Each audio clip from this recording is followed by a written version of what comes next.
महिला दिवस के अवसर पर न्यूज़ प्लस राजस्थान आपको उन महिलाओं से मिलवा रहा है जिन्होंने संघर्ष करके मुकाम हासिल किया तथा समाज में एक उदाहरण है। आज हम आपको मिलवाने जा रहे हैं राजस्थान की पहली आयुर्वेदिक एमडी वैद्य गीता मिश्रा से, जिन्होंने तमाम संघर्षों के बाद अपनी पढ़ाई पूर्ण की तथा आज आयुर्वेद चिकित्सा के पद से सेवानिवृत्ति के बाद भी निःशुल्क मरीजों का इलाज कर रही है। नमस्कार, न्यूज प्लस राजस्थान में आपका हार्दिक स्वागत है। जैसा कि आपको पता है कि 8 मार्च महिला दिवस है, तो न्यूज प्लस राजस्थान आपके लिए एक सेगमेंट लाया है जिसमें उन महिलाओं से आपको परिचय कराया जाएगा जो समाज के लिए एक उदाहरण है, जिन्होंने संघर्ष करा और एक मुकाम हासिल करा है। आज हम आपको इससे मिलवा रहे हैं, वो राजस्थान की पहली आयुर्वेदिक एमडी डॉक्टर हैं, जिन्होंने पहले एमडी बनकर लोगों की सेवा करी, कई वर्षों तक नौकरी में सेवा दी, उसके बाद निःशुल्क रूप से घर में भी मरीजों का इलाज कर रही हैं। आज हम मिलने आए हैं वैद्य गीता देवी जी से। नमस्कार। नमस्कार। नमस्कार। के नाम जब हम सुनते हैं डॉक्टर के बारे में तो एक आम धारणा रहती है कि बड़ी मेहनत से, बड़े संघर्ष से आज के जमाने में डॉक्टर बनना कठिन है। आपने शायद जब एमडी करा होगा तो बहुत पुराना समय रहा होगा। किस तरह से संघर्ष रहा आपका? आप कहाँ से आते हैं? किस तरह से पढ़ाई लिखाई रही है आपकी, और आप कैसे एक पहले एमडी डॉक्टर बने राजस्थान के, बताइए। देखिए, ऐसा है कि जिस समय में मैं गई थी आयुर्वेद में, उस समय आयुर्वेद में महिलाएं जाती ही नहीं थी, जाता ही नहीं था। मुझसे सीनियर एक लड़की थी आगे, वो जो है फिर उदयपुर चली गई थी, और उसके बाद में मैं थी। 59 लड़कों में एक लड़की मैं थी। 59 लड़कों में एक लड़की में, जो 60 की बैच होता था उसमें एक लड़की मैं भी थी। अब उसमें संघर्ष तो होता ही। आप जानो 59 लड़कों में उस जमाने में 68-69 की बात है, उस जमाने में लड़कों के बीच में रहना मामूली बात तो नहीं होती है, लेकिन फिर भी हमारे गुरुओं की भी कृपा रही, और मेरी बच्चों की भी अच्छी थी क्योंकि मैं शादीशुदा थी, इसलिए चल गया काम। हमारे दर्शकों को बताना चाहें कि आपका जो जन्म स्थान था वो कहाँ पर था, किस तरह से आप आगे निकले, और फैमिली ने कितना सपोर्ट करा आपकी? हाँ, इसमें तो मेरी पढ़ाई में संघर्ष बहुत है। मेरा गांव जो है गढ़बसई है। गढ़बसई? हाँ जी। ये कहाँ पर है? ये अलवर जिले में है, थानागाजी तहसील है। वो हमारे यहाँ केवल प्राथमिक स्कूल था, 5वीं तक का। तो 5वीं तक हमने पढ़ाई कर ली। उसके बाद में समस्या आई कि अब छठी कहाँ से करें। पहले लड़कों के बीच में पढ़ाते नहीं थे, तो थानागाजी में मेरे भाई का ससुराल था, वहाँ रह के मैंने 6ठी, 7वीं, 8वीं वहाँ रह के कर ली। उसके बाद में फिर लड़कों का स्कूल था, हमें घर में बैठा दिया। तो फिर घर वालों ने सोचा शादी कर देते हैं। लड़का देखा तो लड़के ने ये कहा कि 10th होती तो मैं ले लेती। ये क्या करना था 10th बोलने का? उस समय 10th बहुत ऊंची चीज होती थी। 10th बोर्ड बहुत ऊंचा होता था। तो हमारी मदर ने कहा कि मेरी बच्ची तो पढ़ने में तो होशियार है, बेटा तू तो भर दे, प्राइवेट भर दे। तो हमने प्राइवेट भर दिया। 5 साल का गैप था मेरी पढ़ाई में। उसके बाद में मैंने 10th का एग्ज़ाम दिया और मैं ईश्वर कृपा से पास हो गई। लेकिन यह है कि मेरे में जज्बा था कि मैं सब कुछ कर सकती। मुझे कभी ये महसूस नहीं हुआ कि मैं ये कार्य नहीं कर सकती। मुझे हमेशा ये रहता था मैं कुछ भी कर सकती हूँ। जो मुझे दे देंगे, हाँ, जो मुझे दे देंगे मैं वही कर दूंगी। और मेरी नौकरी में भी यही रहा है कि मुझे अफसरों ने जो भी कार्य दे दिया, वो हमेशा ये सोचते थे इससे दे दो, ये कर देगी, और वो कार्य मैं कर देती थी। मुझे इस बारे में अवार्ड भी मिला हुआ है कुशल चिकित्सक का। मैं बस्सी तहसील में थी तो माडा योजना में कैंप लगा करते थे। अब वो कैंप में आप देखो हर कोई नहीं कर सकता था उस कैंप को, और कैंप भी इतने लगते थे पूछो मत। हर महीने में दो महीने में एक, इस तरीके से सबको कलेक्ट करना। फिर भी मैंने जो है बहुत मतलब योजना से इतना बढ़िया तरीके से करती थी कि एमएलए हमको, वहाँ के सरपंच हमें झांसी की रानी कहते थे। झांसी की रानी संज्ञा दी गई, कारण था कि आप अकेले सब कुछ कर लिया? हाँ, नहीं, मैंने वहाँ पर जो है, देखिए आप, एक जब मैं गई वहाँ बस्सी में ज्वाइन किया, तो एक जैन का मकान में हमारे औषधालय चलता था। उन्होंने उसके ताला लगा रखा था। जब मैं गई ज्वाइन करने तो मैंने कहा कि भाई ये ताला कैसे लगा रखा? बोल साहब ये मकान मालिक ने लगा दिया, क्यों किराया नहीं मिलता होगा गवर्नमेंट से। तो मैं, उससे पहले कोई वैद्य था नहीं वहाँ पे? वैद्य थे लेकिन उनका ट्रांसफर हो गया ना, वो तो चले गए, ताला लगा हुआ था। काफी समय से खाली नहीं, चल रहा था लेकिन ताला लगा हुआ था, दवाइयों वाले में उसमें लगा रखा था। अच्छा।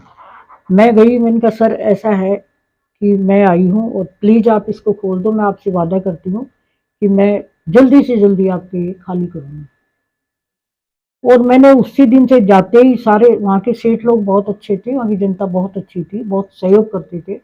मैं सरपंच से मिली, वहाँ के प्रधान से मिली, तहसीलदार से मिली और जो है सेठों से मिली, और मिलके और मेरे को जो है सरपंच तुरंत आई और कहने लगी ये ले लो। बहुत तो जगह, महिला थी सरपंच? महिला सरपंच। हमको उन्होंने जगह बताई, जगह इतनी बेकार कि मैं आपको क्या बताऊं, नाले वाले पड़ते थे इधर उधर से। मेरे लेकिन यही जज्बा था कि इसको बना लें हम किस तरीके, नाले वाले सब बंद करवा देंगे। मैंने साहब वो करके मैंने कहा ठीक है साहब, और सरपंच से हाँ करके उस जमीन के लिए, और मैं आ गई है जयपुर डीओ के पास। मैंने कहा सर आप चल के देखिए, जमीन मुझे मिल गई है और मुझे जो है बजट दिलवाइए बनाने के लिए। तो हमारे अफसरों का भी काफ़ी सहयोग रहा। उन्होंने जाके देखा तो वो बदबू आ रही थी, नाले वाले का पानी पड़ा। उन्होंने कहा तुम्हारी जो इच्छा वो कर लो, इस तरीके से बोला, तुम्हारी जो इच्छा वो कर लो। मैंने ठीक है साहब, आप तो इतना सपोर्ट करना, मुझे बजट दे देना बनाने के लिए। सेठों से बात की, सेठों ने कहा कि आपको जो चाहिए बता देना। मेरा सेवा भाव, मेरा ड्यूटी पार्ट्स वगैरह इतने अच्छे, मतलब टाइमिंग से जाना आना, सेवा भाव, उससे गांव वाले बहुत प्रसन्न थे, एमएलए भी बहुत प्रसन्न थे। हमने साहब पीडब्ल्यूडी से रिश्ते बजट वगैरह लेके वो वहाँ पर बिल्डिंग बनवा दी। बिल्डिंग बनवाने के बाद में हमने हमारा वहाँ का सामान सारा लेके औषधालय का वो पूरी वहाँ एस्टेब्लिश कर दिया। अब हमने जनता से सहयोग लेने के लिए बोर्ड बनाया, और बोर्ड में जो दानदाताओं के नाम, जो दानदाता देंगे उनका नाम लिखेंगे। ये हमने मतलब, और वो भी उससे कि मिटे नहीं, ऐसे पेंट से ऐसा हमने किया। तो लोग बाग 3-4 दिन के बाद में एक महिला आई, कहने लगी साहब मेरी सास की जो है वो है, तो हम कुछ देना चाहते हैं, हाँ हम कुछ करना चाहते हैं।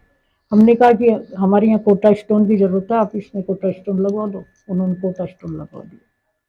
एमएलए साहब से हमने वो करवाया, ये उद्घाटन। तो हमको एक तो बाउंड्री वाल की जरूरत थी और एक हमारे गेट की आवश्यकता थी। एमएलए थे वो कन्हैया लाल जी मीणा, तो उन्होंने कहा कि हाँ भाई ठीक है, ये बाउंड्री वाल कल से चालू हो जानी चाहिए, और गेट वाले को बुलाए, ये वैद्य जी जो भी गेट बताए पसंद करे वो वाला गेट लगा देना। बाउंड्री वाल लग गई, और लग गई, पर्दे वगैरह, एवरीथिंग, फर्नीचर वगैरह सब गांव मतलब सुसज्जित बन गया वो एक तरह से। लोग इतना बढ़िया बन गया कि लोग बाग, मतलब रिटायरमेंट मेरा बहुत अच्छा किया। 2-3 दिन तक रिटायरमेंट किया। 3 दिन का रिटायरमेंट चला? 3 दिन पार्टी चली। और फिर भी ये कहते सब आप महीने में एक बार आ जाए। कैसा एहसास होता है एक आयुर्वेदिक वैद्य के रूप में महिला का होना, क्या सम्मान मिलता है, और क्या लगता है आयुर्वेदिक कॉम्पिटेट करती है जो आधुनिक जो एमबीबीएस उससे? मैं तो आपको बताती हूँ, मैं ये बगरू में गई थी, तो बगरू में एक वैद्य ही थे, वो भी एमडी थे। तो वहाँ जाते ही मेरे पास वो वहाँ के सरपंच आए और कहने लगे साहब आप क्या करोगे यहाँ, यहाँ तो राम गोपाल जी करते हैं जो कुछ करते हैं। मैंने कहा बात सुन, राम गोपाल जी को तूने कैसे कह दिया कि वो अच्छे हैं? मुझे देख लिया क्या भाई, मेरे बारे में आपने देख लिया? मैं तो सोचता हूँ महिला है वैद्य, क्या इलाज करती होगी। मैंने कहा आपने मुझे देख लिया, आप पहले मुझे चेक कर लो, कोई भी औषधि लो, बीमारी का इलाज कराओ, यदि नहीं होता है तो आप मुझे बुरा बताइए, मैं स्वीकार करूंगी। इसमें ये भी बेनिफिट रहता है कि महिलाएं जो महिला संबंध समस्या होती है वो ज्यादा आपके पास लेके आ पाती होंगी। मैं तो जेंट्स महिला सबको देखती थी, क्योंकि मैं तो प्रथम एमडी थी, तो मुझे कॉन्फिडेंस बहुत अच्छा था। तो उन्होंने कहा कि ठीक है साहब, मेरे जो है पिताजी को ये बीमारी है, और मैंने वहीं औषधालय से उसको दवाई दिलवाई। 3 दिन के बाद में वो व्यक्ति आया, वो कहने लगा साहब आप ही रहोगे। ये शब्द थे उनके। मतलब मुझे इसीलिए कॉन्फिडेंस है, मैं जहाँ भी गई हूँ, देखो बगरू में रही हूँ, चाकसू में रही हूँ, बस्सी में रही हूँ, मांगलियावास मेरा फर्स्ट पोस्टिंग था।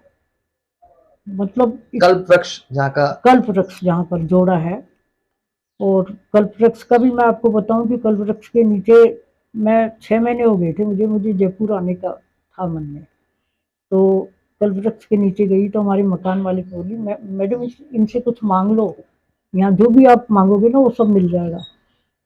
तो मैं सच कह रही हूँ कि मैंने ये सोचा कि मेरा जयपुर ट्रांसफर हो जाए। और मैं घर जब गई तो मेरे देवर मेरा ऑर्डर लेके बैठे हुए थे जयपुर के लिए। ये वहाँ की मांगलिक आवास की बात है।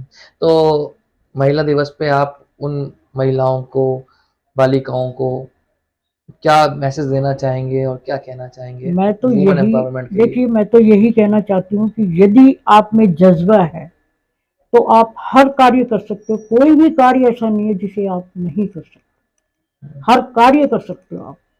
मतलब मैंने जीवन में असफलता का मुंह देखा ही नहीं। तो देखा आपने, ये थी हमारे साथ वैद्य गीता मिश्रा जी, जो पहली एमडी है राजस्थान की। उन्होंने बताया कि अगर जज्बा हो, हौसला हो, तो महिला और पुरुष ये आड़े नहीं आता। विश्वास अटल होना चाहिए, अपना दृढ़ संकल्प होना चाहिए, और कोई मंजिल मुश्किल नहीं होती। इस तरह से हम आपको और भी महिलाओं से मिलाते रहेंगे, वुमेन एम्पावरमेंट के बारे में 8 मार्च तक आपको दिखाते रहेंगे। अभी के लिए इतना ही। मैं सुमित दीक्षित, तो मेरे साथ कैमरा साथ देने के लिए थे सुरेंद्र बिंदल।